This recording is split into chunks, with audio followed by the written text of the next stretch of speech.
Hello and welcome to Top Story. Well, it's been quite a day in the US presidential election. John McCain has grabbed the Republican Party's mantle to run for the White House in November. The Arizona senator swept the 4 states voting in this mini Super Tuesday: Vermont, Rhode Island, Ohio, and Texas. That prompted his distant challenger Mike Huckabee to throw in the towel. It's a remarkable achievement considering his candidacy was all but written off last summer. On the Democratic side, the nail-biting race between Hillary Clinton and Barack Obama continues. She has come out on top in Ohio and won the primary in Texas, both key battlegrounds, proving the old adage that you should never bet against a Clinton.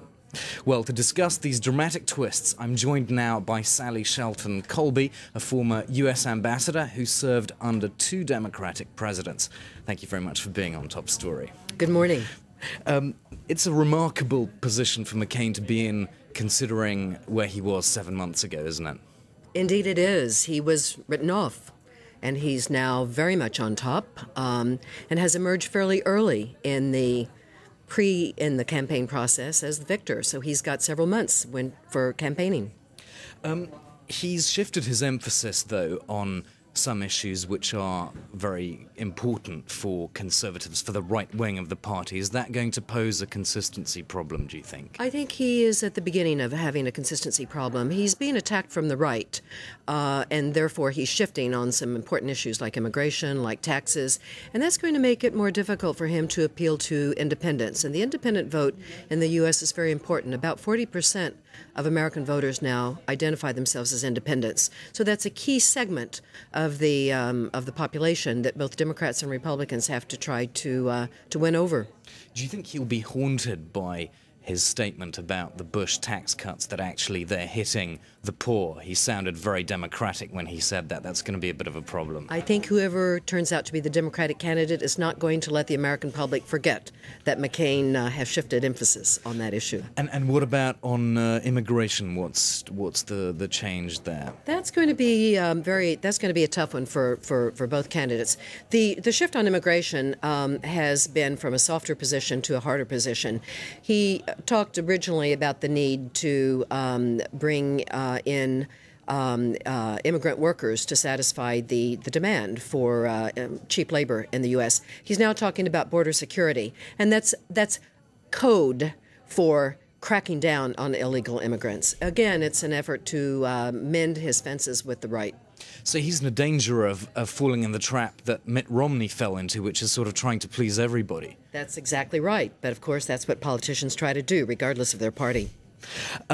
Now, you mentioned these independents, about 40% of U.S. voters.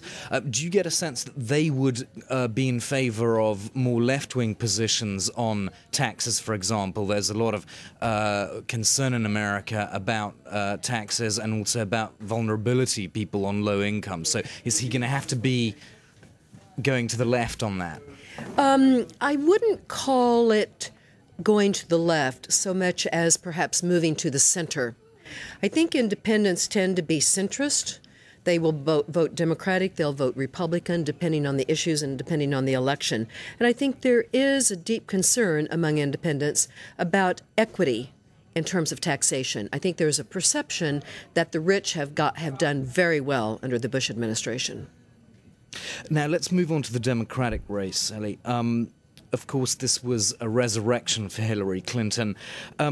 She made a big plug for Pennsylvania in her victory speech in Ohio. How important is Pennsylvania going to be now? I think Pennsylvania is now of outsized importance. You basically have the 2 Democratic candidates still pretty much tied in terms of the popular vote. She's presumably moved a little bit ahead. We're still waiting for the hard numbers to come out after Texas and Ohio, after all the polls only closed just a very few hours ago. But for all practical purposes, in terms of the popular vote, the 2 Democratic candidates are tied. So she really needs to be able to pull off a resounding victory in Pennsylvania. Now, this tie means that focus will shift on the superdelegates. How do you believe they will behave? Well, that is the $64 billion question. She is well ahead in terms of the superdelegates, roughly 230 to Barack Obama's 150-something. Superdelegates, as you may know, can change their vote at any time. So it's going to be a dead heat between the two candidates for those superdelegate positions. Superdelegates, very briefly, were originally created to be a sort of a modern-day reconstruction of the smoke-filled room, which is the way candidates used to be chosen. But today, many superdelegates are saying, we have to respect the popular vote. So it's going to be a very, the focus has got to be kept on the superdelegates. That's where they're going to decide the Democratic candidate. The trouble is that they will be expected to provide leadership in a dead heat, and if they're divided, then there's nobody providing leadership. That's sort of the nightmare scenario, isn't it? That's exactly right, and you're using exactly the appropriate terminology, nightmare scenario, because the fear is that the Democratic Party is going to be at each other's throats internally between now and the convention, which is in August, while the Republicans have all this time to campaign.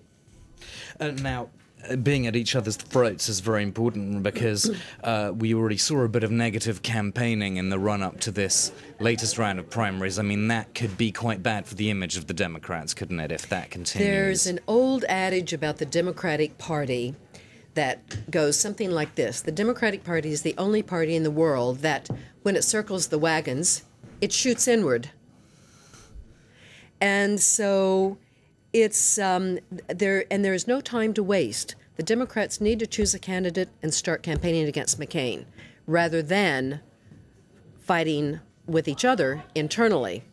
There's no time to be wasted, and I'm afraid that the Democratic Party is going to continue shedding blood over this very, very interesting but very serious battle between the two candidates. Do you see then the superdelegates going for the popular vote or for the one with the most states, or is it just too early to say? I think it's too early to say. We still also have at least somewhere between 12 and 15 more caucuses and primaries to go. They are all small states, and let me just remind you that, and your listeners, that Senator Obama has won the most states, but Senator Clinton has won the big states: Texas, Ohio, California, and New York. Okay, thank you very much. Sally Shelton-Colby, former U.S. ambassador to many nations. Do follow our comprehensive coverage of the U.S. primaries here on France 24.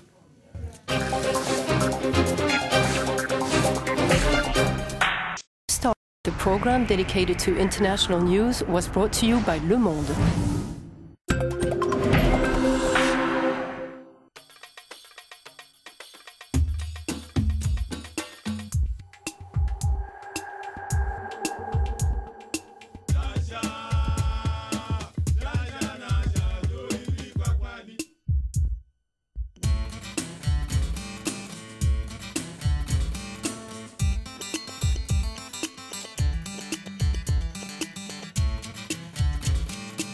The roots are, we start writing with our feet.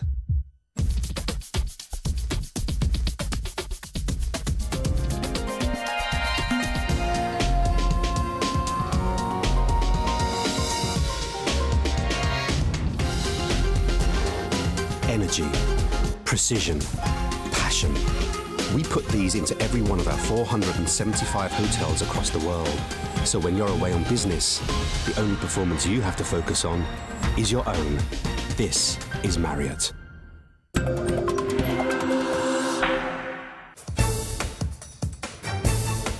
Don't miss your daily culture update. From books to music, from fashion to food, discover all the latest news on the festivals, exhibitions and shows in France and all over the world in our Culture magazine.